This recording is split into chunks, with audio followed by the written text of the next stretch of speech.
he has shown, as we mentioned, from the Shulchan Aruch, from the Magen Avraham, the commentators of the Shulchan Aruch, that it doesn't seem like there's anything wrong with praying in the vernacular, and in fact, um, it's even better for a community than for an individual, meaning that an individual should always pray in Hebrew, the Shulchan Aruch says, but a community, it seems like, would be allowed to pray in another language because their prayers are more easily facilitated to go above. And then he quotes about 8 sources in the Hamburg Bezdin's book that he's arguing kind of directly with, and that he sees as, as really sort of misled. And this, we looked at about 3 of them. This one is number 4 is from the Rabbi of Posen, that is Rabbi Akiva Eger. And we started to look at that. And this is the letter from Rabbi Akiva Eger. And again, I think the idea is to keep an eye out for what do they do? In other words, he's right. The Shulchan Aruch says that. So what's the problem? How does the way that they articulate the issue say something about the vision of what's really being fought over? I think that's the idea. So Akiva Eger, I think we had started this, and he says, as others do, even though the law is that prayer can be in any language. So he takes the tact. Now that's not clear from the Shulchan Aruch at all, I don't think, but that's rak ba'akroi ba'alma. That's only once in a while. But to make it a fixed thing in a congregation, he says, God forbid to do that. The rabbis of the Great Assembly were the ones that fixed our prayers for us, and we can't understand their kavanah.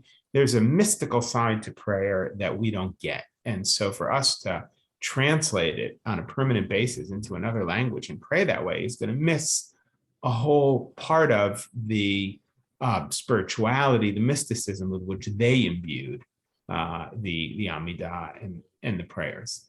That's, again, there's a few arguments that they're going to go with, right? One is sort of the general sense of tearing the Jewish community apart, and this is really about something else. This is really about assimilation. The other argument is going to be that it can't be done. It's true, it seems it can be done in a community, but it can't be done on a permanent basis.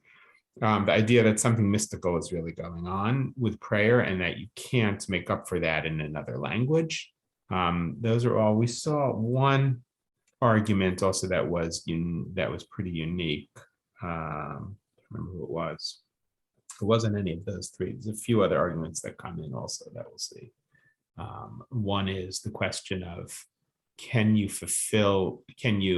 if you want to pray and fulfill the mitzvah for somebody else and they're just going to listen, if it's in a language, then maybe that has to be in Hebrew. It's a little bit hard to argue, but there was somebody else who had said something sort of more unique.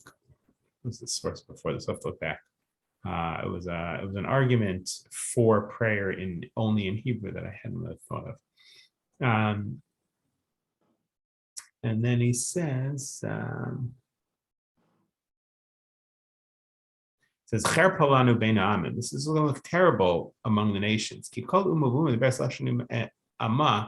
says every people has its language, and we are going to give up our language. That's a very interesting argument, right? In other words, he's saying, don't pray just in Hebrew because this is the Jewish language. Now, obviously, on some level, the Reform is saying, no, Judaism is a religion. We are Germans.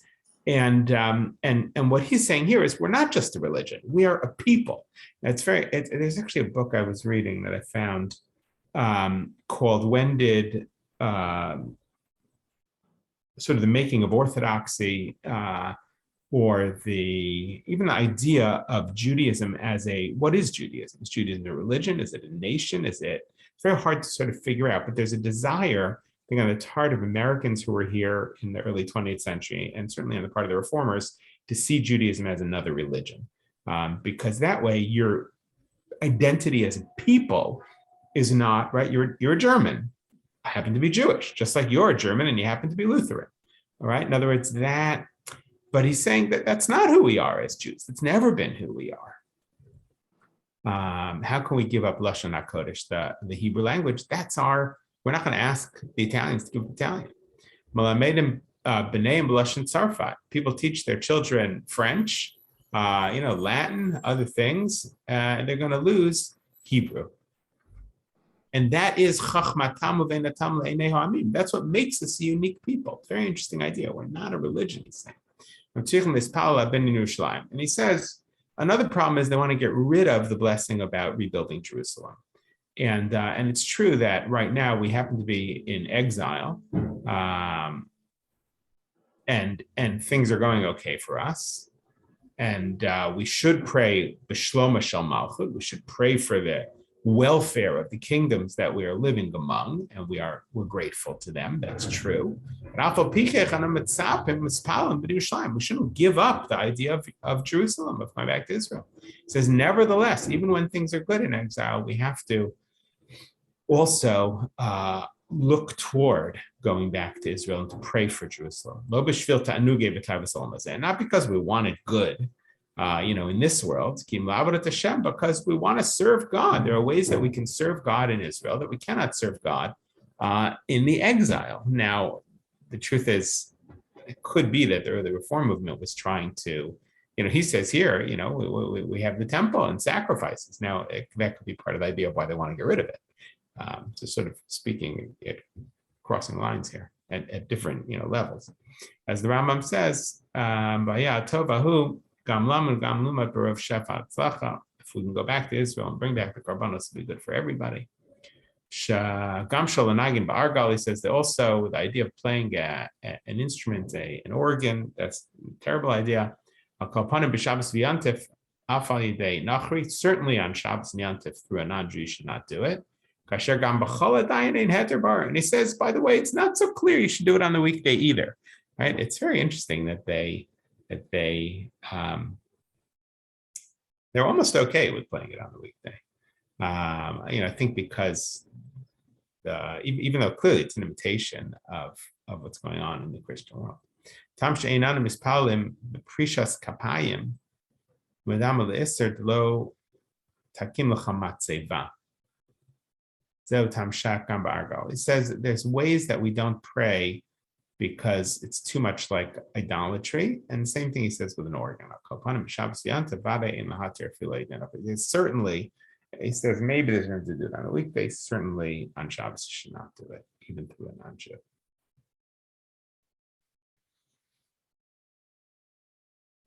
Okay, so that is Rabbi Akiva Eiger. I'm going to look at another one, and this is rabbis of Padua.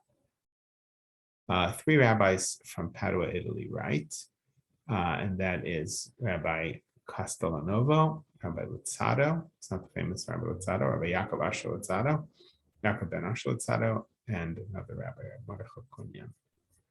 And they tried to find out more about them, but it wasn't so easy. I mean, obviously, this Rabbi Luzzatto is probably descended from Shadal and the other famous Rabbi Luzzattos, but so they write here, they write introduction to the Hamburg Bezdin, and then they say, Alashmu asher lo tov, but this that we've heard that is not good. Ki hechel hanegef mitzatz tzitz, there's an epidemic that is growing in your communities, right there in Italy. It's not happening there. The Chalal Shabbos Biaramav for Hesia, there's Chalal Shabbos that's happening publicly. The Zavan Libam Hasiyam Od, Libanos Shum, and they want to build a building. Avi Avot Tatuma, it's going to be impure.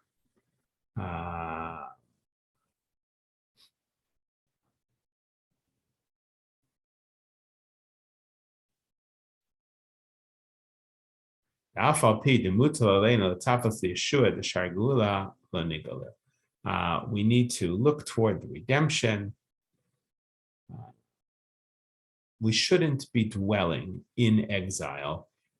We shouldn't be so comfortable in exile, right? Now, they understand that part of what's going on here with the Reform movement is a sense that we are not a separate people. We are Germans in Germany.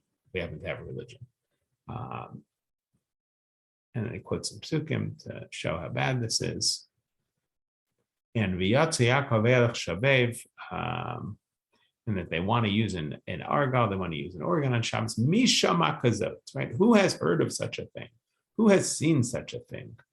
Torah chagurat sak. The Torah is wearing sackcloth, and it is bitter, right? Language of Eicha, of Lamentations. There ain't Moshiach, there's nobody to save it. Okay, so that's sort of the introduction generally. Then he says, first of all, they say,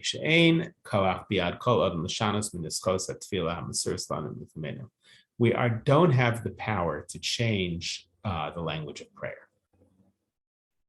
And it says, Hi Milta, B'diralan. Let's see.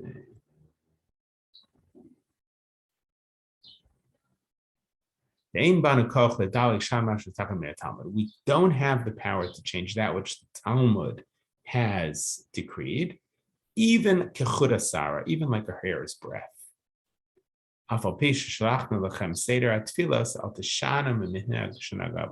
Even though we have developed the structure of prayer, we should not change it from the way that our ancestors did it. A person, the Maharil says, should not change from the custom of how people pray in his community. And this concept of praying in another language, they say, now it's true, of course, he says, that the rabbis did say you could pray in any language. It's a Gemara. And the Shulchan Aruch says that. So what do we do with that? Hanimili b'tzibur. That's true of a congregation, but an individual should only pray in Hebrew. That's what the Shulchan Aruch says. Amnam, kach ma'ayanat shapir hadak hatev hatev hadak. We have to be very careful. Avav nishev ganir nifla shias b'nidan didam mahatir mashachashvu edat mereim borim ba'am. He says, we got to look at who is saying this, right? Who is this coming from? He says, this is coming from a group that is trying to rebel against our tradition. And they want to pray in the vernacular, and it's not for the right reasons. And then he tries to bring another proof. He says, Rashi tells us that when it comes to benching, even if you don't understand the benching, if you did it in Hebrew, you're yotze, you fulfill the obligation. So for Mavarech, somebody who's knowledgeable in the language can make the bracha for benching. And bor yotze, somebody who doesn't know Hebrew can fulfill their obligation, even though they don't know what it's saying, because it's in Hebrew. If it's in another language, if they don't know what it means, they don't fulfill their obligation by having somebody else do it. And he quotes that that's also the law when it comes to Shema and to the Amidah. Because of Od Sham, the Sefer Birkat Avraham quotes from a book called Birkat Avraham that afilaman de paleg b'sfirle de gamblash nakodesh benin shiav and Shemei Allah Sham and a dafka biyachid. He says there are those that say that if you want to fulfill your obligation in Hebrew from somebody else, that doesn't work out as a community. It only works from an individual. One person can fulfill the mitzvah for another. But one person can't fulfill the obligation for a whole community in another language. He's trying to bring a proof like that. I'm not sure it's so clear.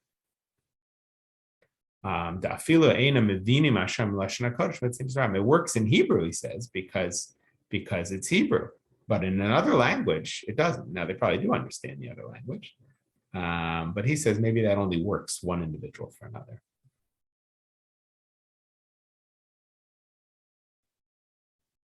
So he tries to bring a halachic reason.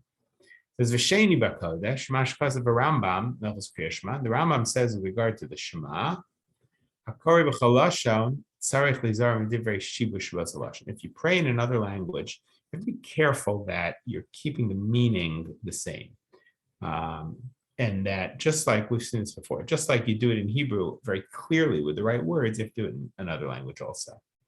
And that's for Shema. Because of Oda Lashon arrived at Sham, Be'eshamar, the Kavanas Rabbeinu, Shambir Amila, Yomer Habir, Hayoter Amiti. You have to make sure that the translation is correct and perfect. says Amnam Keinefa Mayanu Liam Kuda Chatula Anu Od May Shibeno Ela Hatipshin. So he says, but besides those halachic arguments, he says, we need to stand back and look at the big picture and say, what can we answer to these stupid people? Banim lo amon bahem. They are not faithful. Dachlifu kodesh b'chol. They are exchanging the holy for the profane.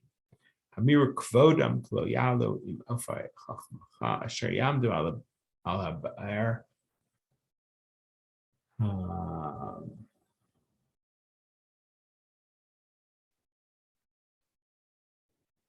Says their translation will not be correct. And they are getting rid of the way we usually pray.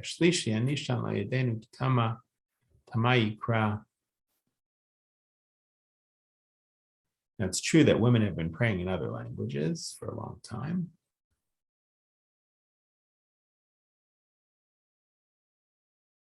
And says this idea that